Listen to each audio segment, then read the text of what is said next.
कारण की विधानसभेच्या निवडणुकीमध्ये जवळपास 20,000 मतदान हे निवडणुकी टायमावर मी बाहेरून साहेब 20,000 मतदान आणलं. 10 जणांना तिकीट मिळणार नाही. सर्वजण त्या पदाचे उमेदवाराचे कॅपेबल असतात.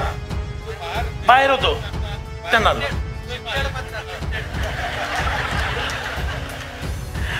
माझ्या मतदारसंघातलं 20,000 मतदान हे बाहेर स्थलांतरित झाले होते. त्या लोकांना मी मतदानाच्या दिवशी घेऊन आलो साहेब. संजनाताईंना मार्गदर्शन करत असताना सांगितलं का आपण गेले 11 वाजल्यापासून या ठिकाणी प्रशिक्षणामध्ये सहभाग नोंदवलेला आहे. साहेब छत्रपती संभाजीनगर म्हणलं हिंदू हृदय सम्राट शिवसेना प्रमुख माननीय बाळासाहेब ठाकरे यांनी जी शिकवण दिली आहे 80% समाजकारण आणि 20% राजकारण, या शिकवणीप्रमाणे या छत्रपती संभाजीनगर मध्ये सर्व पदाधिकारी असतील, कार्यकर्ते असतील, तुमच्या नेतृत्वाखाली या ठिकाणी काम करत आलेलो आम्ही. या ठिकाणी आज आपल्याला प्रशिक्षण दिलं आणि साहेब आपल्याला मुद्दामून सर्व बूथ प्रमुखांना, कार्यकर्त्यांना या ठिकाणी मार्गदर्शन करण्यासाठी आलेले. येणाऱ्या काळात महापालिका असतील, नगर परिषद असतील, जिल्हा परिषद, पंचायत समिती असतील, ह्या निवडणुकीला आपल्याला सामोरं जायचंय. कारण की आपण एकनाथजी शिंदे साहेबांची किमया या ठिकाणी बघितलेली महाराष्ट्रात. छत्रपती संभाजीनगर मध्ये भुमरे साहेबांचं नाव नसताना खासदार हे एकनाथ शिंदे साहेबांच्या नेतृत्वाखाली आपल्या जनतेच्या आशीर्वादाने या ठिकाणी मराठवाड्यात छत्रपती संभाजीनगरचे खासदार झाले. विधानसभेची निवडणूक होती. 20 तारखेला मतदान होतं आणि 16 तारखेला माझा अपघात झाला होता. हॉस्पिटलमध्ये असताना साहेब आपल्या आशीर्वादाने पैठण विधानसभा मतदारसंघातील जनतेने त्या ठिकाणी आपल्या नेतृत्वाखाली काम करण्याची मला संधी दिली. आज आपण जर बघितलं, आज छत्रपती संभाजीनगर आपण ज्यावेळेस मुख्यमंत्री झाले त्यावेळेस या शहराचं नामकरण झालं. बाळासाहेबांचं जे स्वप्न होतं ते साकार करण्याचं काम हे एकनाथजी शिंदे साहेबांनी केलेले. त्याबद्दल मी छत्रपती संभाजीनगरकरांच्या वतीनं शिंदे साहेबांचे या ठिकाणी मनापासून आभार व्यक्त करेन. आमदार असतील, खासदार असतील, आता आमच्या निवडणुका झाल्या, आता कार्यकर्त्यांच्या निवडणूक आहे.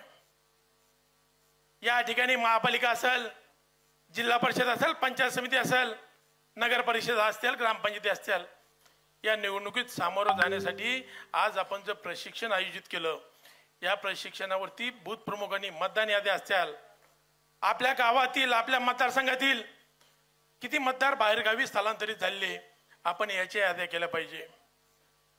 कारण की विधानसभेच्या निवडणुकीमध्ये जवळपास 20,000 मतदान हे निवडणुकी टायमावर मी बाहेरून साहेब 20,000 मतदान आणलं आणि त्या निवडणुकीत मला त्या मतदानाचा 100% फायदा आला. कारण की आपण मतदान यादीवरती काम केलं पाहिजे. शिंदे साहेब नेहमी कुठल्या मार्गदर्शन करत असताना सांगतात का आपण मतदान यादीवरती त्या ठिकाणी काम केलं पाहिजे आणि येणाऱ्या निवडणुकीत आपण कार्यकर्त्यांनी एकजुटीनं काम केलं पाहिजे. आपण 10 जण इच्छुक असू, 10 जणांना तिकीट मिळणार नाही. सर्वजण त्या पदाचे उमेदवाराचे कॅपेबल असतात. बाहेर होतो त्यांना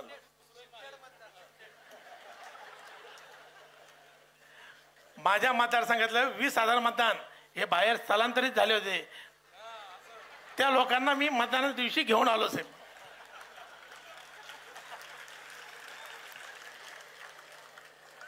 या निवडणुकीत आपल्याला जिल्हा परिषद असेल, पंचायत समिती असेल, यामध्ये कार्यकर्त्याला या ठिकाणी एकजुटीने काम करायचं आहे.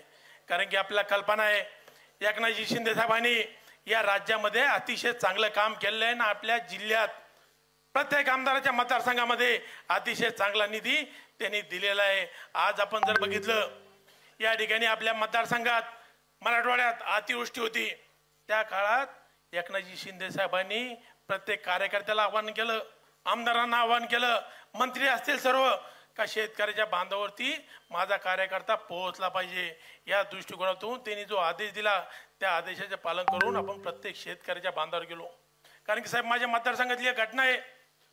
आमचे दूध संघाचे संचालक आहे माझी आसारामदादा गोरडे, धाराशिवहून उद्धव साहेबांचा दौरा होता आणि त्या ठिकाणी सांगितलं का उद्धव साहेब येणार आहे आणि ज्या शेतकऱ्यांनी आत्महत्या केली होती गोल्डे नावाचा व्यक्ती होता का या कुटुंबाला उद्धव साहेब चेक देणार आहे. सकाळी 11 वाजल्यापासून तर रात्री 8 वाजेपर्यंत लोक त्या ठिकाणी थांबले की उद्धव साहेबाचा चेक येणार आहे.